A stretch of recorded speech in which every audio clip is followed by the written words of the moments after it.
어머님, 제가 여기저기 방송국에 일하면서 알았던 인맥까지 동원해서 알아보았는데 정말 현우라는 첫째 아드님은 자그마한 단서도 나오지가 않네요. 제가 계속 찾아볼 테니 어머니는 신경 끄시고 앞으로 태어날 콩이만 신경 써주세요. 그래도 요즘 어머니가 콩이 육아용품 준비하시면서 행복해 하시는 것 같아서 저도 행복해요. 오늘은 현우가 채우리인 걸 가장 먼저 알게 된 진나영은 이 사실을 김마리한테 알리지 않고 죽을 때까지 묻고 가기로 한다는 이야기를 해보려고 하는데요. 구독과 좋아요를 눌러주시면 제가 영상을 만드는데 큰 힘이 됩니다. 잔머리 대마왕인 진나영이 한진태와 김마리가 싸운 사실을 알고 그 틈을 파고들어 조심스럽게 2층 방 이야기를 꺼냈는데요. 현우의 방에서 오열하고 있는 김마리를 본 진나영은 드디어 궁금했던 그 비밀방의 실체를 알게 되었습니다. 그런데 진나영은 그 방을 아무리 둘러봐도 너무나 이상해서 이해를 할 수가 없었는데요. 분명 어린아이의 물건들인데 한현성이 어릴 때 쓰던 물건일 리도 없고 궁금증을 참지 못하는 진나영은 김마리와 한현성 그리고 한진태에게까지 2층 방에 대한 내용을 물어보게 되죠. 하지만 한현성은 대략적인 내용만 알고 있지 자세한 내용은 알지 못하고 있는 상황이고 진나영은 울고 있는 김마리를 위로해주는 척하면서 이제 해들의 가족으로서 자세한 이야기를 듣게 될 것 같습니다. 사실 여기는 현성이의 형인 현우가 쓰던 방이야. 현우는 내가 너희 시아버지랑 결혼하기 전에 만났던 사람과 낳은 아이야. 하지만 그 사람은 무명의 가난한 화가였고 우리 집안의 반대가 말할 수 없이 심했단다. 그럴만도 했지. 대대로 의사 집안에 갑자기 이름도 없는 화가라니. 예상은 했던 일이야. 그러던 와중에 그 사람이 불의의 사고로 죽게 되었고 나도 더 이상 살고 싶지 않아서 따라 죽으려고까지 했는데 그때 현우를 임신하게 된 걸 알게 되었지. 현우가 나를 살렸다고 해야 하나? 그렇게 난 아버지의 요구대로 지금의 현성이 아빠랑 결혼을 하게 되고 현성이를 낳게 되었어.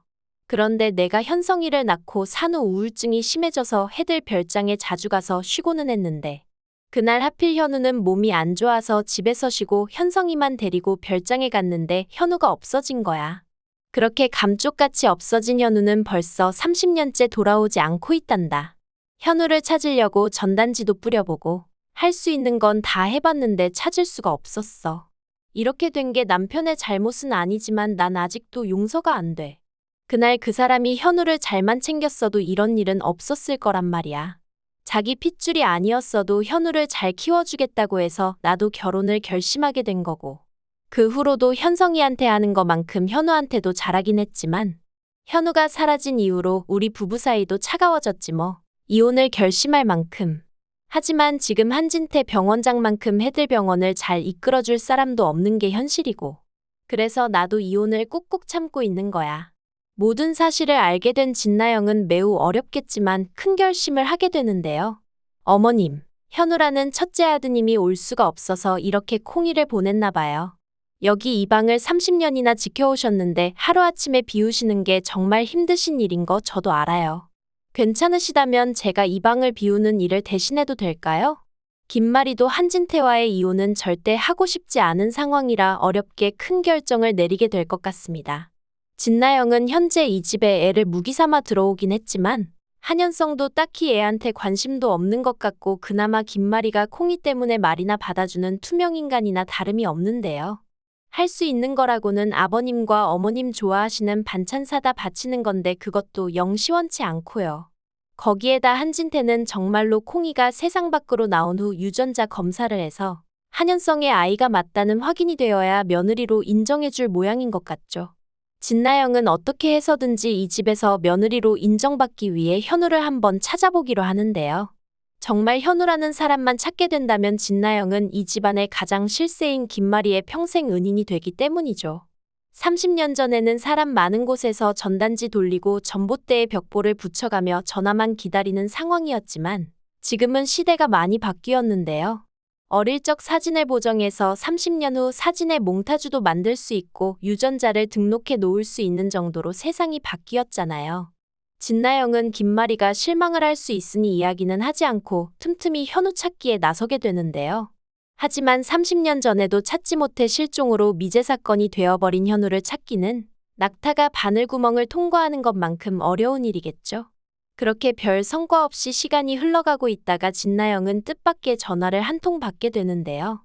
진나영 씨 안녕하세요. 저번에 의뢰하셨던 실종자가족지원센터입니다. 의뢰하셨던 유전자와 동일한 유전자가 확인되어 연락드렸습니다. 자세한 내용은 문자로 넣어드리겠습니다. 축하드립니다. 얼마 전 채우리도 진수지와 헤어지고 강호창의 말대로 유전자를 등록해 두었는데 이게 이렇게 서로 만나게 되는 상황으로까지 이어지게 될 것 같은데요. 하지만 현우가 채우리라는 사실을 알게 된 진나영은 그 사실을 김마리에게 알리지 못하고 큰 고민에 빠지게 될 것 같습니다. 이 사실을 알리게 된다면 많은 문제가 생기기 때문이죠. 김마리에게 점수를 따는 정도가 아니라 아주 평생 동안 예쁨을 받겠지만 장남으로 채우리가 해들러 오게 되면 직업도 의사라서 차기 병원장은 물론이고 모든 게 채우리에게 갈 게 뻔해지겠죠. 한연성도 못난 건 아니지만 채우리한테는 모든 게 불리한 상황인데요. 그리고 가장 중요한 자신의 뱃속의 콩이가 해들의 모든 걸 물려받을 생각이었는데 다 수포로 돌아갈 것 같은 거죠. 진나영은 모두를 위해 이 사실을 알리지 않고 죽을 때까지 묻고 갈 것 같습니다. 진나영은 진짜 인간이 그러면 안 됩니다. 자기가 말을 안 한다고 해서 영원히 비밀을 숨길 수 있을까요? 현재 김마리가 마당집까지 가게 되었고 굳게 잠겼던 2층 현우의 방 문이 열린 걸 보니 채우리가 한현우라는 사실은 언젠가 밝혀질 일인데 말입니다. 천륜을 2번 끊어놓으려 하다니 진나영은 정말 인간도 아니네요. 김마리가 채우리를 알아보는 데까지 시간은 좀 걸리겠지만 작가님이 어떻게 풀어낼지 정말 궁금해지는데요. 두 사람이 알아보기 전까지 진나영의 방해가 있을 건 분명해 보이죠. 나중에 진나영이 한 짓을 모두 김마리가 알게 돼서 콩이만 놓고 아주 빈털터리로 쫓아내버렸으면 좋겠네요. 한편 진도영의 고백으로 채두리와 사귄 지 1일째 되는 날입니다. 그런데 행복도 잠시 진도영에게는 또 한 번의 엄청난 시련이 예상돼서 벌써 가슴이 아프네요. 진도영을 세계적인 스타로 키워주겠다는 찰리강이 5천만 원에서 돈 없다니깐 1,000만 원으로 바로 깎아준 것부터 벌써 사기꾼 냄새가 풀풀 나죠. 아니 그 돈을 진짜 어떻게 모은 돈이냐고요. 진장수랑 진도영이 비비롤 메뚜기 장사에다 진장수가 개무시당하며 대리운전하고 상가 청소하면서 똥물 뒤집어 쓰고 박복선은 육종 마늘을 또 얼마나 많이 깠냐고요. 박복선 할머니 나오는 장면에는 맨날 마늘 까고 있었잖아요. 찰리강한테 사기당한 걸 알면 채두리도 너무 가슴이 찢어질 것 같습니다. 둘이도 자기 딴에는 잘해보자고 유튜브에 동영상 올린 건데 갑자기 그런 사기꾼이 달라붙어서 괜히 미안하고 죄스럽겠는데요.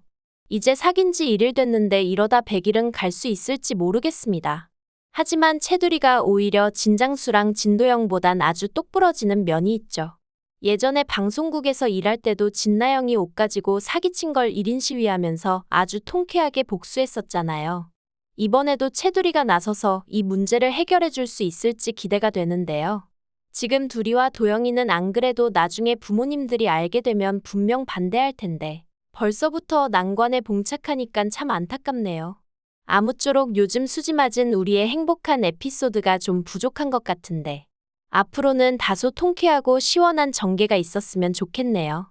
구독과 좋아요를 눌러주시면 제가 영상을 만드는데 큰 힘이 됩니다. 시청해주셔서 정말 감사합니다.